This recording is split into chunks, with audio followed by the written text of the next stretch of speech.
Hey everybody, it's Randy with Carchaeology, and I wanted to give you a little update on the Mercedes because we spent a good long day working on it. So now that she runs and drives, it's important to make it stop. And, we learned that the hard way, bringing it back into the lab after the test drive the other day, because it's a bit of an uphill there, and rolling down in here, it got a little away from us and ended up bumping into the wall over there. Fortunately, though, going real slow, the only thing that happened was a little scratch here in the paint. So all the other patina, well, that was somebody else's doing, but this little scratch will always bug me. In any case, today we popped the thing up in the air and ended up pulling the brakes all apart.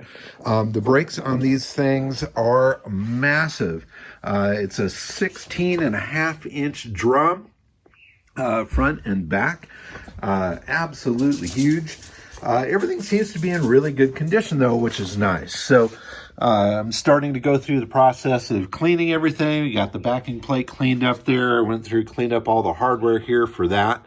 And I managed to source some brand new wheel cylinders from a vintage Mercedes parts place in Germany. And they also had the rubber brake lines. So I've got new brake lines to put on it as well. So we've got all the brakes torn apart. We're going through the cleaning of each corner of all the pieces. We're going to blow through the brake lines and make sure that everything is clear, and then put that all back together. So after a little cleaning, we'll have another day of assembly to get that all where it needs to be.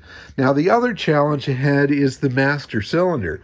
So you can take a look at the master cylinder right here. It has a name on it, Delco Moraine.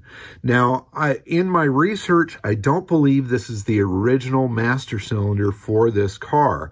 But obviously it's in here. It may be easier to find something to rebuild this particular master and then get it actually functional. So that's the avenue I first want to go to see if I can find a rebuild kit or some sort of new unit. Delco Moraine is what it says on the side of it. If you take a look at it there, if you recognize that from some other car, please comment down below. And then perhaps we can get one of those and actually get the thing to stop. Another thing I started doing here was to clean the engine. So we basically started it all dirty. We know it runs. We know the radiator is holding coolant. The engine's not leaking, which is great. So now I want to clean everything up. Now, I'm not restoring everything. I'm just cleaning. It's about trying to make everything operate and still just look totally untouched and original. But in the cleaning process, I got down in here and realized that this head has had some pretty significant welding. So there's this whole bead that runs along the whole length of it back to the back. That's from about midway through the head. And you can see a spot here where it's welded up as well, and also on the other side. So it looks like that is also where the coil mounts. Whether that's an original mount spot or not, I don't know. That kind of covers up some of it. But obviously there was some damage there that got welded up. That is not original. But fortunately, it seems to be sealing fine and it all looks good. So we can run it that way, which is nice. However, for restoration, this would require some good finish work or maybe to find another head, which wouldn't be a real easy thing, I don't think. In any case, brakes are well underway, and obviously once that's going, we'll be good. We need to get the battery back into the spot where it sits normally, which is in the back seat area on the floor. A little dark there, so you can't see it. Unfortunately, the bottom of the battery box is completely rusted out, so we've got to do something there to either weld that up or create some sort of insert or platform that the battery can sit on. We've got to check all the wiring to get everything to run to that, see if that works, and then we need to figure out ignition switch and things like that and start chasing the electrical. Speaking of electrical, this little door that's on the cowl here, if you open this up, you can see that original fuse box.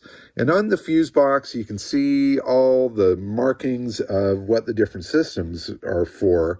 And it's amazing that that little piece of paper is still there. The shocking part about all of this is looking at how many fuses are missing. So that leads me to believe that there's some serious electrical problems going on here. And you can see there's definitely some rat chute areas and some areas that are looking a little spooky. So carefully, one by one, we'll check each system. Maybe we can save some of it. Maybe we'll have to redo some of it. Another thing we worked on today was getting the passenger side door assembled. So you can see we've now got the window regulator is in there, the glass is in the door, and we also worked on the latch so that that door actually latches. If you look back at the video of our test drive, it was held open with a bungee cord, which was a little spooky for a suicide door, because you sure as hell don't want this big old door whopping open and catching on anything as you drive by. So now it latches. It actually latches pretty nicely. Shut line is good. The door handle for this side, unfortunately, is broken. So we've got to do some fabrication there to get that in there so that it functions right. We had to shore up some wood on the inside of here in order to attach the latch and the striker plate. But we did that. And now we can put the semaphore back into that slot and have that all together. So now both doors latch, the windows roll up and down, and every little step is a step in the right direction. That's the Mercedes update for today. Definitely made some progress on it. It looks fun. Lift it up here on jack stands, and it's going to look even more fun when we get it out on the road, running, driving, and stopping. So thanks for watching, everybody. Keep on digging them up and driving them. Bye-bye.